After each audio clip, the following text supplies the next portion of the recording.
Makanya NU ini selalu terjaga. Ketika mau dirobohkan dengan cara apapun, gak akan bisa, karena NU dengan tulus menjaga NKRI ini.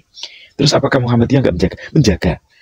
Tapi kenapa tidak masuk ke lini Muhammadiyah? Karena Muhammadiyah ini gak percaya dengan Habib gitu loh.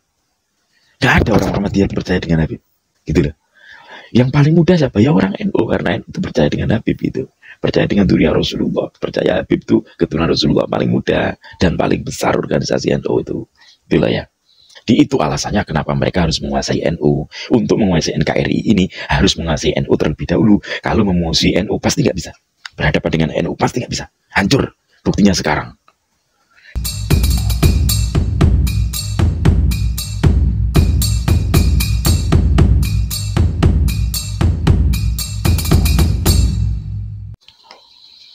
Assalamualaikum warahmatullahi wabarakatuh. Hamdan wa syukranillah ma ba'dah.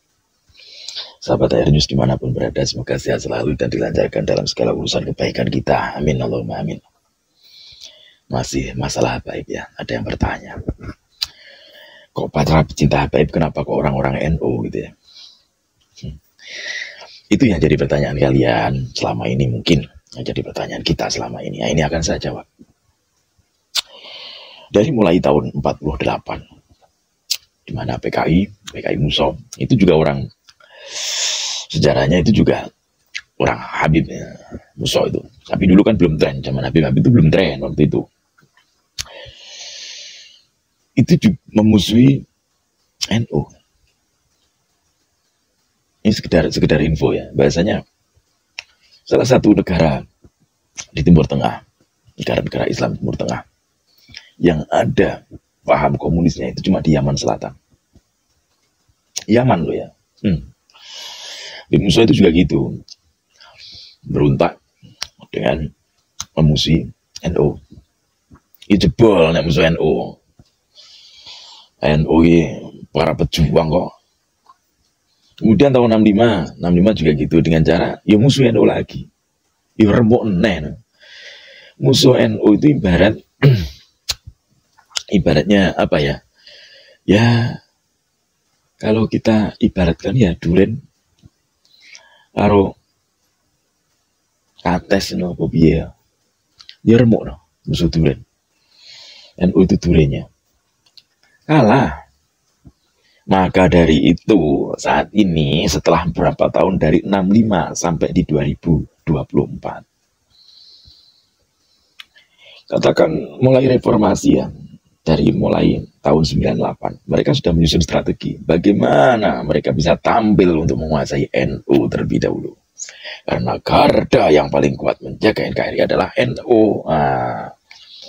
Akhirnya para tukang minyak, para orang-orang yang hidungnya mancung katanya mereka, jadi Habib Celengan tuh, akhirnya mereka mengklaim bahwa diri mereka sebagai keturunan Rasulullah, karena mereka tahu orang-orang NU itu kalau dengan keturunan Rasulullah itu sungguh sangat luar biasa menghormatinya. Ibaratnya kok nyemplung WC lo nyemplung no. Tawaduknya minta ampun. Makanya mereka terlebih dahulu gimana caranya biar bisa meraih simpati para jamaah NU. Terus nenek karo ngudut ya.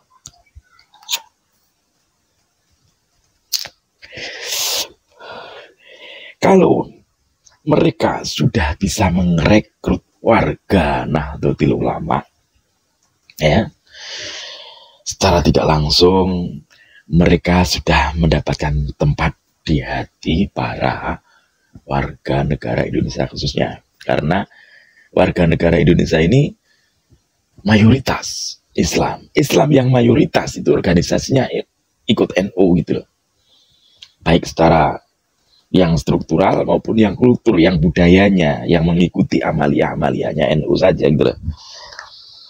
Di mana daerah pokoknya, hampir di mana daerah itu kan pasti ada tuh istilahnya tahlilan, yasinan itu pasti ada lah, dimanapun daerah itu pasti ada, pasti kita nemukan. Nah itu pasti ajaran-ajaran NU di situ. Makanya mereka menguasai dulu ruang-ruangnya NU. Dan kiprah mereka itu masing-masing. Mereka tuh punya posisi masing-masing. Ada Habib yang lembut yang sengaja menyusup ke dalam organisasi NU, seakan-akan mereka membela NU. Itu seakan-akan mereka berjuang untuk NU. Contoh Habib Lutfi, salah satunya itu. Itu salah satunya, nanti dibahas di belakang juga ya Habib Lutfi itu. Itu salah satunya Habib Lutfi itu yang berlaga-laga lembut. Nah, sekarang sudah nggak tahan dengan kelembutannya, udah mulai kasar tuh. Ya karena bukan karakter dia yang lembut-lembut kayak gitu. Terus ada yang namanya Rizik Syihab.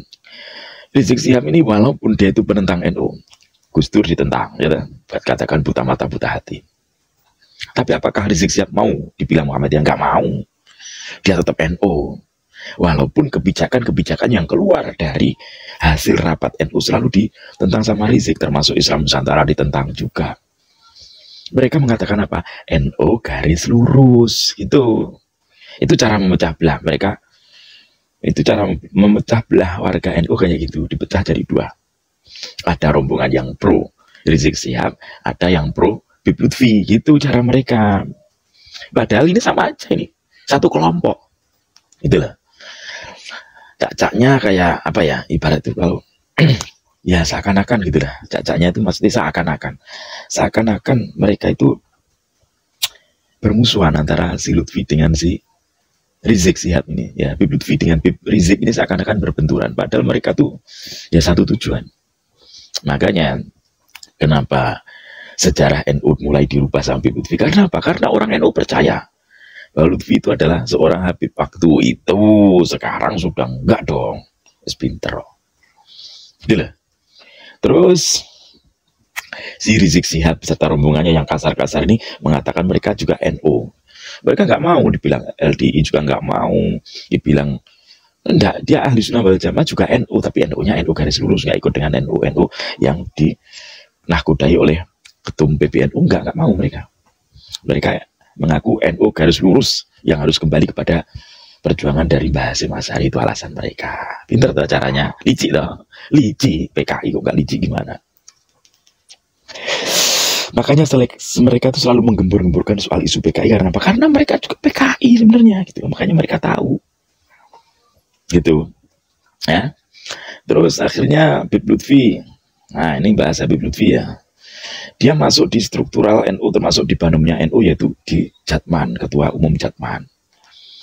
Jadi akhirnya karena saking getolnya, mungkin dari dulu sudah banyak lah para kiai-kiai yang termasuk Mbah Yai Sahal yang tidak menginginkan Habib Lutfi menjadi Rois Am, karena Mbah Yai Sahal ini sudah tahu kelakuan Habib Lutfi, itu sudah tahu dia tuh kemana arahnya, itu sudah tahu.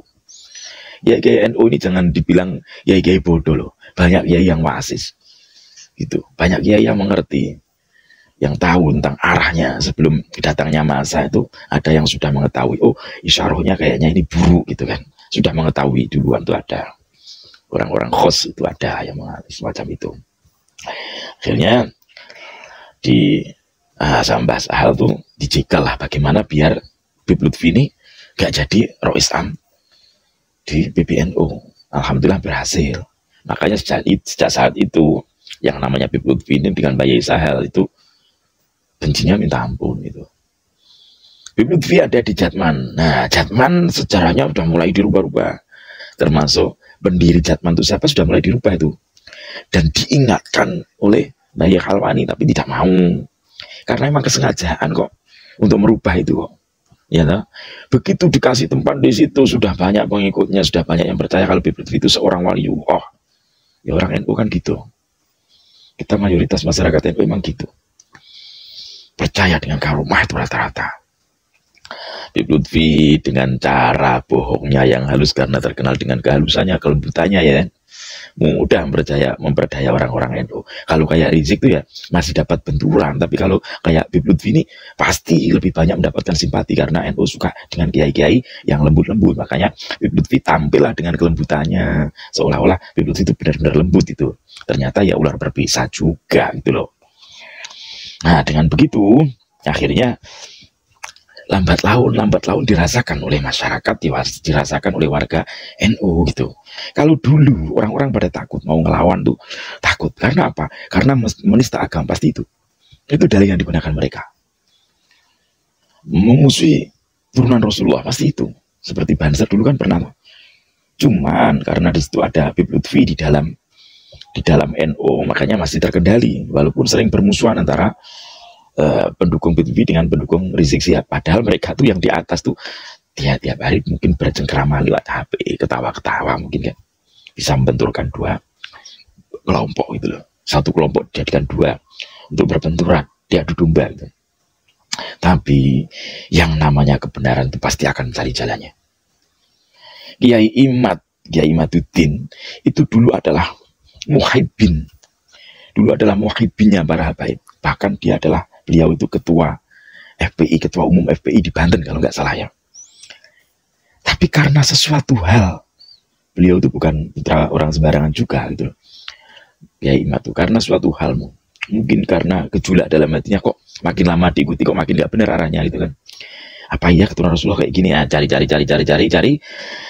Akhirnya ketemulah bukti-bukti ilmiahnya.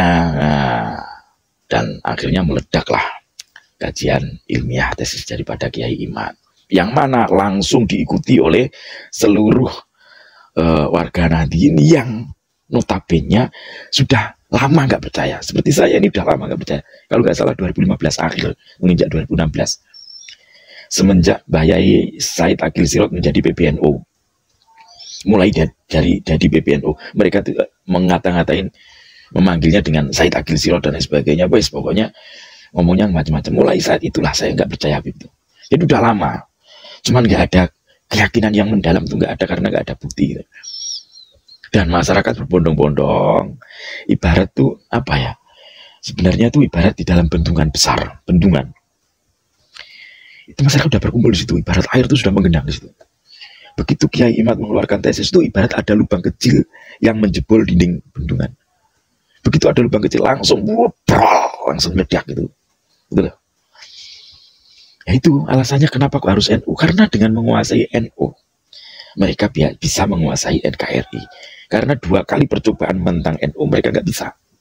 Dan saat ini mereka mencoba untuk tampil di dalam NU, di tubuh NU sebagai penalu di situ, sebagai parasit di situ, yang merusak, menggerogoti NU dari dalam. Tapi alhamdulillah NU ini bukan organisasi sembarangan. NU ini organisasi yang diyakini didirikan oleh para kiai-kiai yang benar-benar punya karomah, kiai-kiai yang khos, kiai-kiai yang bukan sembarangan. Makanya NU ini selalu terjaga. Ketika mau dirobohkan dengan cara apapun, gak akan bisa, karena NU dengan tulus menjaga NKRI ini. Terus apakah Muhammadiyah nggak menjaga? Menjaga. Tapi kenapa tidak masuk ke lini Muhammadiyah? Karena Muhammadiyah ini nggak percaya dengan Habib gitu loh. Nggak ada orang Muhammadiyah yang percaya dengan Habib. Nggak ada orang Muhammadiyah yang percaya dengan Habib. Karena Muhammadiyah ini nggak percaya dengan adanya Habib. Nggak ada orang Muhammadiyah yang percaya dengan Habib, nggak ada. Gitu loh.